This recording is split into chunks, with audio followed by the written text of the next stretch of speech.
Local support for News 6 has been provided by the Northwest Ohio Educational Technology Foundation, Bowling Green State University, and the members of WBGU-TV.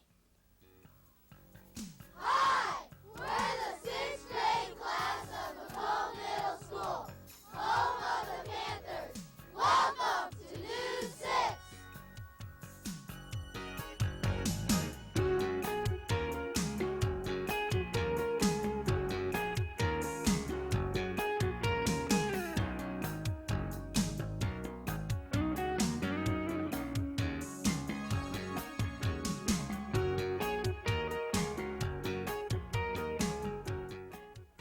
Hi, I'm Jackie Pollock from McComb Middle School. Welcome to News 6. With today's first story, here's Rusty Teagarden. New games are being played at McComb Middle School. Maybe bowling can't be played in a gym, but pinball can. Karen Gersheets brings News 6 the story.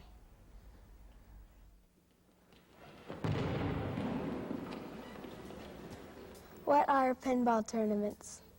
Pinball tournaments are a double elimination kind of a tournament which will allow all the students more time on the floor to participate, and it is intended to help develop sportsmanship and enthusiasm.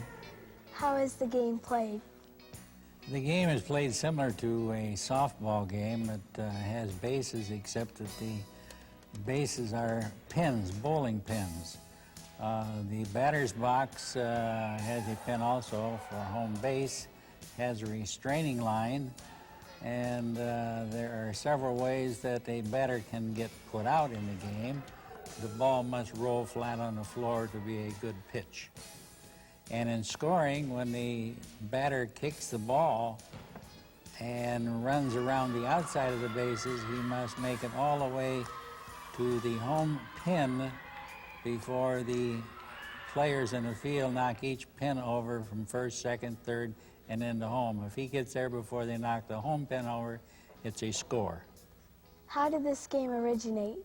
Approximately 30-some years ago, when I was teaching high school phys ed, I was taking the phys ed students to the bowling alley in McComb, and one day the proprietor gave me some pins to bring back to use in the gym, and we just could hardly bowl on the gym floor.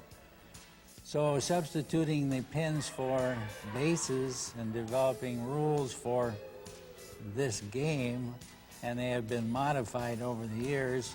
Older brothers and sisters have participated in this game, and consequently, as elementary students coming up through first 4 grades, I think look forward to getting to the middle school so they can participate in these games.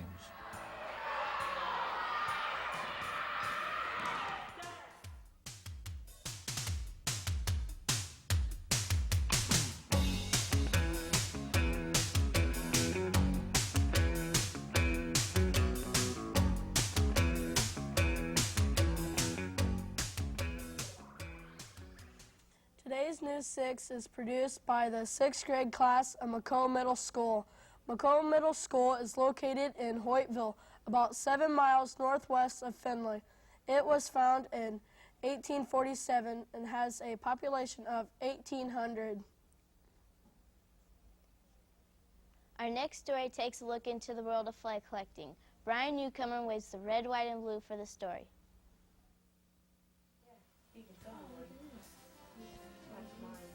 Who was your inspiration to start collecting flags? When I was 5 years old, my parents took me to New York City for a family vacation in the summer, and we went a tour of the United Nations. And like all good tours, at the end of the United Nations tour, they took you through the gift shop. And there my parents bought me 5 small flags from the gift shop. Where do you get your most valuable flags? From flea markets. I've gotten them from antique shops. I've gotten them from families. The flag that's behind me here was given to me by a family in McComb, Ohio. And they had passed it down from generation to generation in a cedar chest. How do you keep your flags in good condition? This flag behind us here is close to 130 years old. But we went and had quilting material put on the back of the flag so that when it is displayed, the weight will be taken off the stitching of the flag, and it also is better to roll the flag, an old flag for storage, than to fold, because the material is so broken down over the years that the flag will tear at the folds. The older flags I keep flat, or I put in a frame to try to keep the environment fairly consistent and keeping the old flags out of direct sunlight. Why do you collect flags? I'm able to preserve older flags, and people can come here and see those flags, and sometimes I go other places and show them those flags. I just had a flag given to me by a church that had been forgotten about in a belfry of their church for 90-some years, and that's a 44-star flag.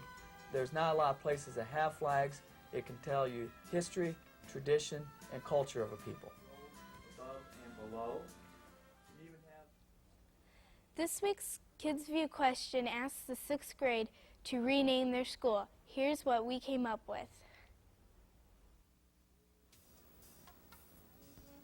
Hi, I'm Amy Powell reporting for News 6. Today's Kids View question is, if you could change the name of our school, what would you change it to?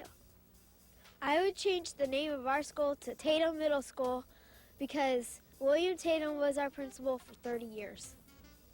I would change the school name to Panther Middle School because I'm a Panther. I would change the name of our school to Garfield Junior High because a lot of the kids like Garfield. Today's last story has Whitney Ryder reporting from the workshop of Francis Hermon, an inventor whose inventions rose out of necessity. McComb has its own Edison, local inventor Francis Hermon. When did you first start doing your inventions? Approximately 18 years of age, and I made different things, but one thing I do remember pretty well was a buck rake. How do you come up with your ideas? The way I come up with these ideas is necessity, the mother of invention, I think, and it seems quite simple to me because it's just a natural thing, the only thing I know. What are some of your more successful inventions? My tie-down clamps or Graham's clamps, which is to put in the back of a pickup truck. I have steps on the front of the pickup, revolves around in the corner, in the back corner of the pickup to get up in the bed, in and out of the bed, real easy. Also a vise here, 4 places on it that you can turn 360 degrees. You can get any angle, any shape that you want to go. And then I have a door latch that I made several years ago, and it is semi-automatic lock.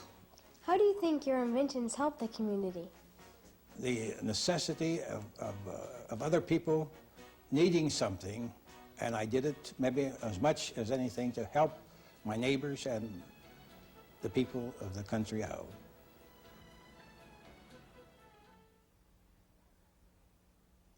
That's all for this week's show. Thank you for tuning in. Join us next week when St. Louis School visits News 6.